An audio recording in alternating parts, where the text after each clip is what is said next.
17 October 2025 నుండి 16 November 2025 వరకు అంటే దాదాపుగా నెల రోజుల పాటుగా ఈ యొక్క రవి గ్రహం గోచారంలో బలహీన రాశి అయినటువంటి డెబిలిటెడ్ ప్లేస్ అయినటువంటి తులారాశిలో స్థితి పొందబోతున్నారు. సో విశేషం ఏంటంటే ఇక్కడ రవి తులారాశిలో బలహీన పొందితే ఆ రాశ్యాధిపతి శుక్రుడు కూడా నవంబర్ 1వ తారీఖు వరకు కూడా ఆయన కూడా శుక్రుడు కన్యా రాశిలో బలహీనంగా ఉంటారు. అంటే రవి గ్రహం ఉన్నటువంటి రాశ్యాధిపతి కూడా బలహీనంగా ఉంటారు. 15 రోజుల పాటుగా రవి ఏమో 30 రోజుల పాటుగా బలహీనంగా ఉండబోతున్నారు. సో కాబట్టి ఈ యొక్క గోచార ఫలితం ఏ విధంగా ఉంటుంది, అసలు రవి గ్రహానికి ఉన్న కారకత్వం ఏంటి, ఇంపార్టెన్స్ ఏంటి, ఇవన్నీ కూడా సుదీర్ఘంగా చర్చిద్దామండి. అదేవిధంగా శుభాశుభ ఫలితాలు ఉంటాయి, రెమెడీ ఏమిటో చక్కగా విశ్లేషిద్దాం. సో చివరిదాకా చూడగలరు. నచ్చితే లైక్ చేయండి, 10 మంది బంధుమిత్రులకు షేర్ చేయగలరు. మరి కన్యా రాశి కన్యా లగ్నం వారికి ఏ విధంగా ఉండబోతుంది అని అంటే, కన్యా రాశికి అధిపతి బుధుడు.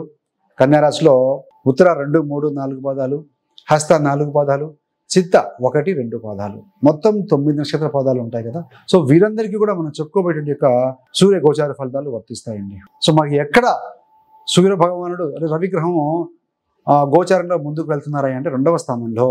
2వ స్థానం అంటే ఏంటి? ధనము, మీ యొక్క కమ్యూనికేషన్, మాట, కుటుంబ ఖర్చులు, ఫ్యామిలీ సంబంధం, చిన్నప్పుడు విద్య, ఇవన్నీ కూడా వాటి మీద కొంచెం ప్రభావం చూపించే అవకాశం ఉంది. కాబట్టి మీ యొక్క మాటలో జాగ్రత్తగా ఉండాలి. మీరు ఏదైనా డెలివరీ చేశారు అంటే దాని గురించి 1కి 2 సార్లు పాజ్ తీసుకుంటే ఆలోచించి మాట్లాడాలండి. నెగిటివ్ టాక్ మానేయండి. 2వ స్థానంలో రవి ఉన్నారు. రవి అంటే కొంచెం ఈగోయిస్టిక్ ప్లానెట్. ఈగోతో ఏదైనా మాట్లాడాలనుకోండి సత్సంబంధాలు తెగిపోయే అవకాశం ఉంటుంది. కాబట్టి సో కూల్గా ఉండండి. సో ఏవైనా మంచి జరుగుతుందనంటే 2వ స్థానంలో ఉన్నారు కాబట్టి 8వ స్థానం మీద బలమైన దృష్టితో చూస్తూ ఉంటారు. కాబట్టి పరిశోధన, వారసత్వ సమస్యలు ఏవైనా ఉంటే కనుక అలాంటివి పరిష్కారం అవుతాయి.